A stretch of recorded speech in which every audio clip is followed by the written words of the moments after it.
퇴근길 지하철 창에 비친 얼굴을 보다가 오늘 한 말을 곱씹어보는 순간이 있습니다. 괜찮다고 말했지만 사실은 불편했고 웃었지만 마음은 굳어 있었음을 늦게야 인정합니다. 그때 머릿속에서는 아주 익숙한 문장이 자동 재생되기 시작합니다. 어쩔 수 없었다는 말, 상황이 그랬다는 말, 나는 나름 최선을 다했다는 말입니다. 우리는 스스로를 안심시키는 재능이 탁월한 존재입니다. 마음이 다치지 않도록 만드는 내면의 보호막은 즉시 작동하고 그 보호막은 매끄러운 이유와 타당한 해석으로 구성됩니다. 그래서 어떤 날은 내가 나를 잘 이해하고 있다고 믿지만 곰곰이 들여다보면 그 이해는 사실 나를 설득하는 작업에 가까울 때가 많습니다. 이해는 조용한 관찰이고 설득은 빠른 결론입니다. 자기 이해는 시간이 필요하고 정직함이 필요하고 무엇보다 불편함을 견디는 힘이 필요합니다. 반면 자기 설득은 즉각적인 위로와 유려한 설명으로 우리를 편안하게 만듭니다. 이해는 상처를 있는 그대로 바라보는 일이고 설득은 상처의 모양을 보기 좋게 다듬는 일입니다. 우리는 흔히 덜 아픈 쪽을 선택하고 그 선택을 합리라고 부릅니다. 가까운 사람과 다툰 밤을 떠올려 봅니다. 나는 내 말의 의도를 강조하고 상대의 반응을 상황 탓으로 돌리며 스스로를 달랩니다. 목소리를 높인 것은 상대가 먼저 예의 없었기 때문이라고 말하고 무심한 표정은 피곤해서였다고 설명합니다. 그러나 마음 깊은 곳에서는 내가 던진 단어의 날카로움을 알고 있으며 그 사실을 인정하지 않는 한 갈등은 반복된다는 것도 알고 있습니다. 일상은 작은 자기 설득의 사건들로 가득 차 있습니다. 다이어트를 내일부터 하겠다는 다짐은 오늘을 합리화하기 위한 관용의 언어가 되기 쉽습니다. 지각의 이유를 교통 상황으로 돌리는 순간 반복을 멈출 기회는 멀어집니다. 실패의 원인을 운으로 처리하면 자존감은 지켜지지만 성장의 문은 조용히 닫힙니다. 우리는 왜 이렇게 자신을 설득하는데 능숙해졌을까요? 마음은 균열을 두려워하고 자아는 스스로의 일관성을 지키려 하기 때문입니다. 흔들림을 인정하면 정체성이 위태로워질 것 같은 불안이 올라오고 그 불안을 가라앉히는 가장 빠른 방법이 그럴듯한 설명이기 때문입니다. 설명은 통증을 잠시 잊게 하지만 원인을 치유하지는 못합니다. 자기 이해는 설명의 기술이 아니라 감각의 복원입니다. 그날의 말투가 왜 거칠었는지, 그 순간의 어깨가 왜 굳었는지, 그 장면에서 왜 눈길을 피했는지를 천천히 더듬는 일입니다. 무엇을 했는가 보다 그때 무엇을 느꼈는가를 묻는 일입니다. 감정의 온도를 정확히 읽을 때 비로소 행동의 이유가 맑아집니다. 진짜 이해는 자책과도 다릅니다. 자책은 심판이고 이해는 기록입니다. 자책은 내일을 움츠리게 하고 이해는 내일을 정돈하게 합니다. 자책은 나를 작게 만들고 이해는 나를 다룰 수 있게 만듭니다. 카페 창가에 앉아 하루를 정리하는 때가 오면 문장을 조금 다르게 시작해 봅니다. 내가 틀리지 않았다고 주장하는 대신 그때 내가 두려웠다고 적습니다. 내가 옳았다고 방어하는 대신 내가 지치고 초조했다고 적습니다. 사실의 목록 다음에는 감정의 지도를 그려 넣습니다. 이해는 원인을 찾기 전에 존재를 수용하는 태도에서 시작됩니다. 나는 그 순간에도 나였고 그 선택에도 이유가 있었음을 받아들이는 태도입니다. 받아들임은 면죄부가 아니라 출발선입니다. 출발선에 서야 길을 바꿀 수 있습니다. 우리는 종종 나를 이해한다고 말하면서도 실은 내 이미지를 지키려 합니다. 좋은 사람이고 싶은 마음, 유능해 보이고 싶은 마음, 상처받지 않으려는 마음이 내 논리를 이끕니다. 그 마음들은 모두 인간적인 마음이지만 그 마음들이 이끄는 설명은 때로 진실을 가립니다. 그래서 이해와 설득의 갈림길에서는 잠시 멈추는 용기가 필요합니다. 멈춤은 침묵이 아니라 경청입니다. 타인의 말보다 먼저 내 마음의 미세한 떨림을 듣는 일입니다. 오늘 만든 이유의 문장들을 소리내어 읽고 그 사이에 빠져있는 느낌의 단어들을 찾아 넣는 일입니다. 그러면 변명은 서서히 힘을 잃고 관찰이 자리를 넓혀갑니다. 도입부에서 우리가 확인하고 싶은 것은 단 하나입니다. 나는 지금 나를 이해하려 하는가? 아니면 나를 설득하려 하는가입니다. 이 짧은 질문은 하루의 장면들을 전혀 다른 빛으로 비추어 줍니다. 같은 사건도 다른 결말을 낳게 합니다. 이해를 선택하면 변화가 가능해지고 설득을 선택하면 반복이 견고해집니다. 오늘의 이야기는 여기에서 출발합니다. 이해와 설득을 가르는 조용한 선을 더 선명하게 보는 연습입니다. 그 선을 볼 수 있을 때 우리는 비로소 말의 속도를 늦추고 마음의 온도를 조절할 수 있습니다. 그 느려진 속도와 조절된 온도에서 진짜 성찰의 목소리가 들리기 시작합니다. 이해와 설득은 언뜻 비슷하게 보이지만 그 사이에는 아주 미묘하고 깊은 간극이 있습니다. 이해는 자신을 향한 투명한 시선이고 설득은 자신을 안심시키려는 말의 장치입니다. 이해는 조용히 자신을 바라보는 힘에서 나오지만 설득은 스스로를 보호하기 위해 꾸며내는 논리에서 비롯됩니다. 우리는 둘 다 필요로 하지만 어느 쪽이 더 자주 우리를 지배하는지는 스스로도 잘 모른 채 살아갑니다. 이해는 있는 그대로를 바라보는 용기에서 시작됩니다. 변명을 내려놓고 상황을 조작하지 않은 채 그때 나는 그런 사람이었다라고 인정하는 태도입니다. 그 인정에는 아픔이 따릅니다. 그러나 바로 그 불편함이 진짜 성찰의 출발점이 됩니다. 반대로 설득은 불편함을 줄이려는 시도입니다. 그럴 수밖에 없었어. 누구라도 그랬을 거야 라는 말 속에는 자신을 변호하려는 마음이 숨어 있습니다. 설득은 상처 위에 덧칠된 말의 붕대이고 이해는 그 붕대를 조심스레 벗겨내는 손짓입니다. 심리학에서는 인간이 인지 부조화를 피하려는 본능을 가지고 있다고 말합니다. 자기 생각과 행동이 불일치할 때 생기는 불편함을 줄이기 위해 사람은 자연스럽게 스스로를 설득합니다. 그래서 실수를 해도 그건 불가피했어라고 합리화하고 다른 사람을 다치게 해도 상대가 먼저 그랬잖아라고 말합니다. 이는 자아를 보호하기 위한 본능적인 반응이지만 동시에 진정한 자기 이해를 방해하는 벽이 되기도 합니다. 자기 설득은 순간의 고통을 줄여주지만 그 대가로 성장의 기회를 앗아갑니다. 철학자 소크라테스는 너 자신을 알라고 말했습니다. 하지만 이 말은 단순한 지식의 권유가 아닙니다. 그는 자신을 안다는 것이 변명하지 않고 자신을 마주하는 일임을 강조했습니다. 자신을 안다는 것은 자신을 꾸미지 않는 것, 나의 추한 면을 회피하지 않는 것, 즉 거울 속에서 나의 불완전함을 인정하는 일입니다. 진짜 알문 논리로 자신을 설득하는 능력이 아니라 진실을 외면하지 않는 태도입니다. 이해는 말보다 침묵에 가깝습니다. 말은 언제나 설득의 도구가 되기 쉽지만 이해는 말이 멈춘 자리에 피어납니다. 조용히 자신을 바라보는 순간 내 안의 변명들이 희미해지고 그 자리에 나는 아직 미완성이다라는 담담한 인식이 자리합니다. 반대로 설득은 끊임없이 말을 만들어냅니다. 그 말의 뒤에는 두려움이 있습니다. 나의 실수와 결함이 드러날까봐, 내가 약해 보일까봐, 나를 사랑하지 못할까봐. 이해는 진실을 드러내고 설득은 그 진실을 포장합니다. 이해는 상처를 마주하게 하고 설득은 상처를 숨깁니다. 이해는 성장으로 이어지지만 설득은 반복으로 이어집니다.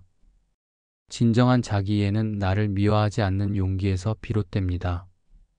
자신에게 불리한 진실이라도 그대로 인정할 때 비로소 인간은 자기 안의 그림자를 이해하게 됩니다. 그때 우리는 더 이상 자신을 속이지 않아도 되는 자유를 얻게 됩니다.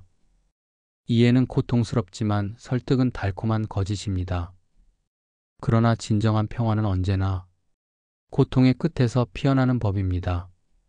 우리는 왜 자신을 속이면서도 그것을 깨닫지 못할까요? 그 이유는 우리 마음이 진실보다 안정을 더 중요하게 여기기 때문입니다. 인간의 뇌는 스스로를 보호하기 위해 늘 일관성을 유지하려 합니다. 내가 옳다는 믿음, 내가 선한 사람이라는 인식이 무너지면 자아가 흔들리기 때문에 뇌는 그 균형을 지키기 위해 수많은 변명과 이유를 만들어냅니다. 이 심리적 장치를 자기 합리화라고 부릅니다. 자기 합리화는 눈에 보이지 않게 작동합니다. 어떤 행동을 한 후 그것이 불편하거나 부끄럽게 느껴질 때 우리는 즉시 그럴 만한 이유를 찾습니다. 그 이유가 사실이든 아니든 상관없습니다. 중요한 건 마음의 평형을 되찾는 일입니다. 그래서 우리는 다투고 난 뒤에도 상대가 먼저 그랬잖아라고 말하고, 실패한 일에는 운이 따라주지 않았어라고 말합니다. 그렇게 말하는 순간 마음의 불편함이 줄어들고 자존감이 다시 제자리를 찾습니다. 그러나 그 위안의 이면에는 진실을 외면한 대가가 숨겨져 있습니다. 이해보다 설득이 쉬운 이유는 감정이 논리를 이기기 때문입니다. 우리는 자신을 탓하기보다 자신을 구해주는 변명을 더 잘 만들어냅니다. 왜냐하면 자신을 비난하는 순간 마음은 위축되고 에너지를 잃기 때문입니다. 반면 변명은 위로처럼 들리고 스스로를 다독이는 말처럼 느껴집니다. 그래서 오늘은 너무 피곤했으니까 운동은 내일부터라는 말이 습관이 되고, 나는 원래 이런 성격이니까 라는 문장이 반복됩니다. 그 말 속에는 변화를 거부하는 안정이 자리하고 있습니다. 자기 합리화는 처음엔 상처를 덮어주는 보호막으로 작동합니다. 실패나 후회의 순간에 그것은 우리를 무너지지 않게 합니다. 하지만 시간이 지나면 그 보호막은 벽이 됩니다. 그 벽은 내면의 성장과 성찰을 막고 나를 같은 자리에서 맴돌게 합니다.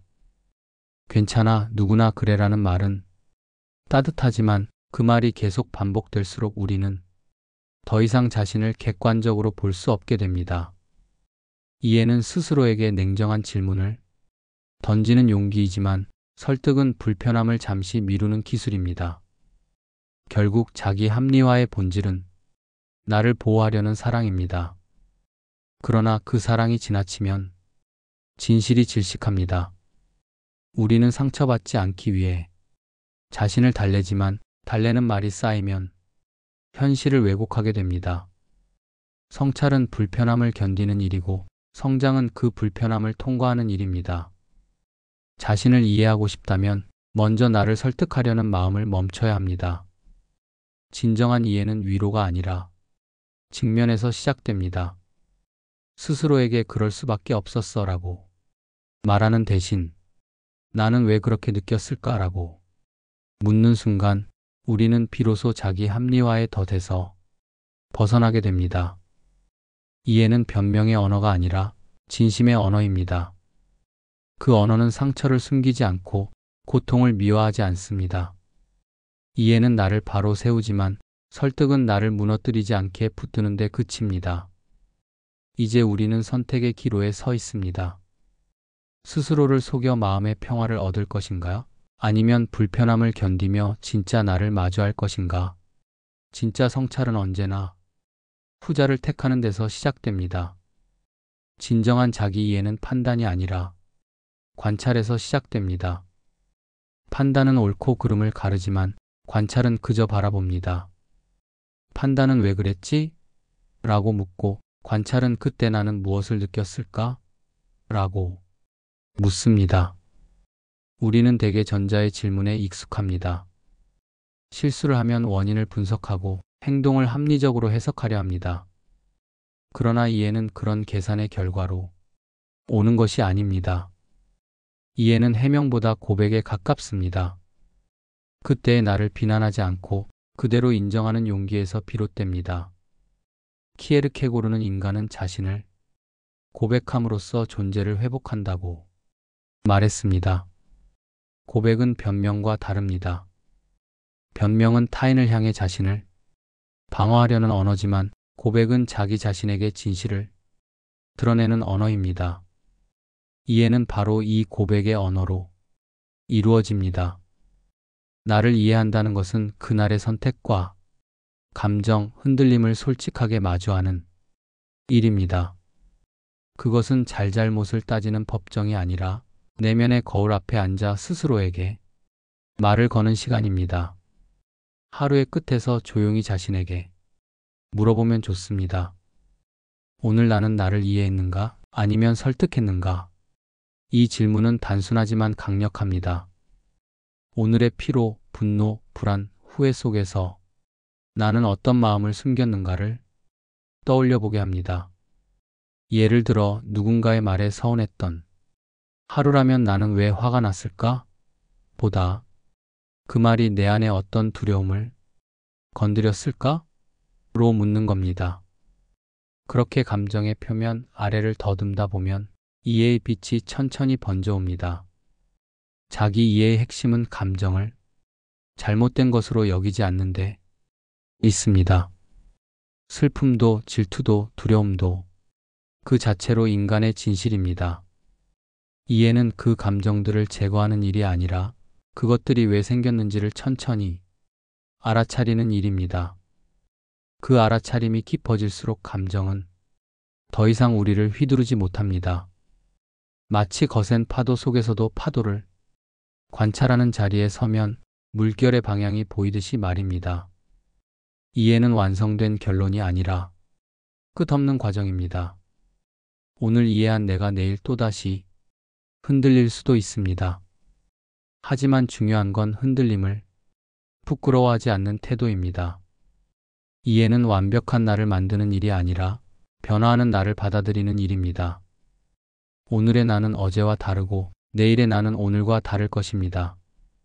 그 사실을 자연스럽게 받아들일 때 우리는 비로소 자신을 억지로 설득하지 않아도 되는 자유를 얻게 됩니다.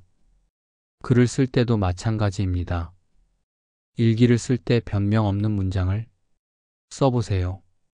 오늘도 예민했다. 하지만 피곤했으니까 라는 문장 대신 오늘 나는 예민했다. 그 감정이 내 하루를 조금 무겁게 만들었다. 라고 적습니다. 이유를 덧붙이지 않고 그저 있는 그대로의 사실을 기록합니다. 그러면 문장은 조용히 나를 비추는 거울이 됩니다. 이해는 나를 용서하는 것과 닮았습니다. 하지만 그것은 괜찮아, 다 그럴 수 있지. 라는 가벼운 위로가 아닙니다. 진짜 용서는 잘못을 정직하게 마주할 수 있을 때 시작됩니다. 이해는 바로 그 정직함이 다른 이름입니다. 스스로를 속이지 않는 순간 우리는 자기 자신과 화해합니다. 그리고 그 화해의 자리에서 비로소 다음 날의 나를 새롭게 살아갈 힘이 생깁니다. 자기 이해는 완벽함이 아니라 진심의 습관입니다. 매일 밤 하루를 마무리하며 자신에게 묻는 그 한 문장이 조금씩 나를 맑히고 단단하게 만듭니다. 이해는 큰 깨달음이 아니라 조용히 자신을 바라보는 매일의 연습입니다. 그 연습이 쌓이면 언젠가 더 이상 나를 설득하지 않아도 되는 날이 찾아옵니다. 그때 우리는 안도하게 됩니다. 아, 이제야 나는 나를 조금은 이해하게 되었구나. 나를 이해한다는 것은 결국 나를 용서한다는 일입니다. 그러나 그 용서는 누군가의 잘못을 눈 감아주는 관대함이 아닙니다. 그것은 나라는 존재의 복잡함과 모순을 있는 그대로 받아들이는 깊은 인정의 태도입니다. 우리는 늘 스스로에게 냉정한 재판관이 되려 합니다. 왜 그렇게밖에 못했는지, 왜 더 단단하지 못했는지를 묻습니다. 하지만 자기 자신을 향한 끝없는 심판은 결국 마음을 메마르게 만듭니다. 이해는 그 심판대에서 내려오는 순간에 시작됩니다. 나를 용서한다는 것은 괜찮아라고 가볍게 덮는 일이 아니라 그때의 나를 정직하게 바라보되 더 이상 그 모습을 미워하지 않겠다고 결심하는 일입니다. 진정한 이해는 변명이 아니라 직면입니다. 그때 나는 두려웠어라고 인정하는 순간 마음속에서 오래 묵은 응어리가 풀리기 시작합니다. 이해는 자신에게 이유를 달지 않습니다.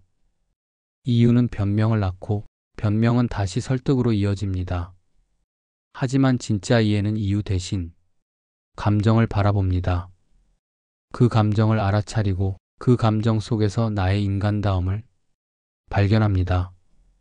그래서 자기 이해는 지적 행위가 아니라 정서적인 회복입니다. 우리는 종종 자신을 변화시키려는 조급함 속에 자신을 잃습니다. 더 나은 사람이 되어야 한다는 압박은 때로 나를 향한 폭력이 되기도 합니다. 이해는 변화의 반대편에 서 있습니다. 먼저 있는 그대로의 나를 받아들이는 일, 그 수용 위에서 변화는 저절로 일어납니다. 이해하지 못한 채 바꾸려 하면 그 변화는 억지스러운 모양이 됩니다. 하지만 이해로부터 출발한 변화는 부드럽고 지속됩니다.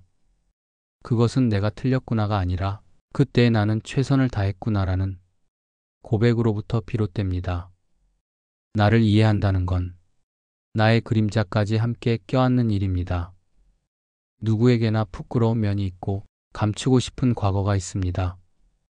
그러나 그 그림자야말로 내가 나로서 존재할 수 있게 하는 증거입니다. 빛만을 사랑하는 사람은 자신을 반만 이해한 것입니다. 진짜 이해는 내 안의 어둠이 나를 지탱해온 시간의 기록임을 알아차리는 순간에 완성됩니다. 그래서 자기 이해는 자기 포용이고 자기 용서는 그 포용의 열매입니다. 이해는 나를 고치는 일이 아니라 나를 듣는 일입니다. 오늘 하루의 끝에서 스스로에게 조용히 물어봅니다. 나는 오늘 나를 설득했는가? 아니면 나를 들어주었는가? 마음이 대답하기 전에 이미 알 수 있을 것입니다. 설득은 마음을 닫고 이해는 마음을 엽니다. 설득은 정답을 말하지만 이해는 진심을 듣습니다. 진심은 늘 불완전하지만 그 불완전함 속에서 우리는 인간으로 살아갑니다. 진정한 성찰은 잘못했어라는 말에서 시작되지 않습니다. 그때 나는 두려웠어라는 고백에서 시작됩니다. 그 고백은 나를 작게 만들지 않습니다. 오히려 나를 자유롭게 합니다. 자신을 정직하게 바라본 사람만이 타인을 진심으로 이해할 수 있습니다. 나를 용서할 수 있는 사람만이 세상을 부드럽게 바라봅니다. 결국 자기 이해란 나를 향한 자비의 시작이자 타인을 향한 이해의 문을 여는 첫걸음입니다. 오늘 하루 자신에게 따뜻한 시선을 건네며 이렇게 속삭여 보세요. 나는 완벽하지 않지만 그럼에도 나를 이해할 준비가 되어 있다. 이해는 그 한 문장에서부터 다시 살아납니다.